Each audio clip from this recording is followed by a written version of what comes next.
In 2020, Noah Fant was the second leading target on the Broncos. He was on a 16-game pace for more than 100, and that type of volume definitely makes him a top 10 tight end. But is he a value in the draft based on his current ADP? Let's find out.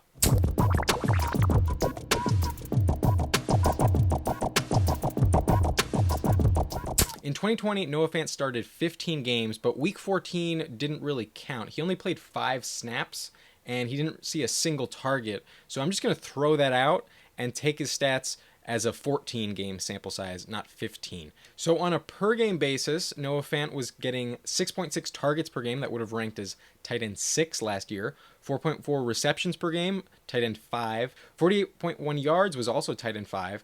But a touchdown rate of only 0.21 per game would have only ranked as tight end 27. He was still getting 8.3 half PPR points per game, though, and that would have ranked as tight end 10 on a per-game basis last season.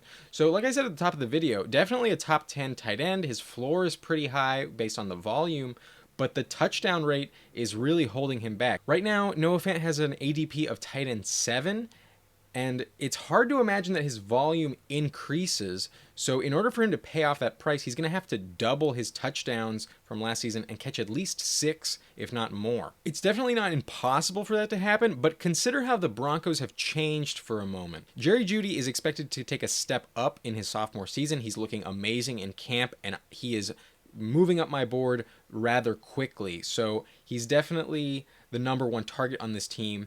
But I don't think Fant is going to be the number 2 target this season. Courtland Sutton is returning from injury. He went down in week 1 of last season. So he's definitely expected to be the number 2 target this year. And that means that Fant is probably going to have a decreased workload. He definitely benefited from Sutton's absence last season, and that might have been the reason why he was getting such high volume. So I'm a little bit worried that his floor and his overall stats just take a tick down this season, not necessarily a tick up. And that's why I'm concerned to draft Noah Fant as tight end 7 this season. With all of these factors, he's looking more and more touchdown dependent. And regardless of whether Drew Lock or Teddy Bridgewater is throwing him the ball in Denver, I'm not really confident that this team has more scoring opportunities than it did last year. But touchdowns are fluky, and Noah Fant is indeed very talented. So perhaps you're still a believer, and perhaps I haven't convinced you that you should pass on him.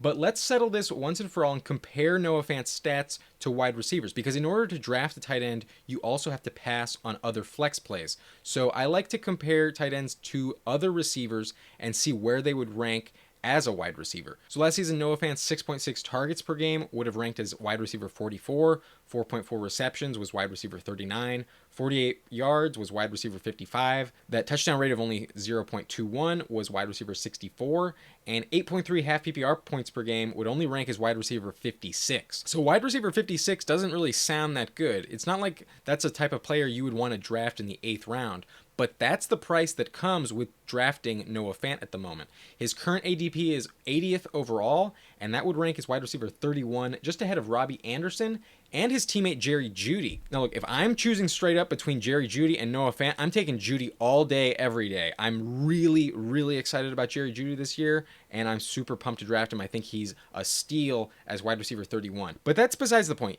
Other receivers like Robbie Anderson, for instance, are much better assets to have on your fantasy bench than Noah Fant in your starting lineup. So I would definitely pass on Noah Fant, and honestly, I think he's overvalued at the position as well. I have Fant ranked as my tight end 10, not 7. He's much more of a floor play at the tight end position than a high ceiling guy. I do not recommend drafting him.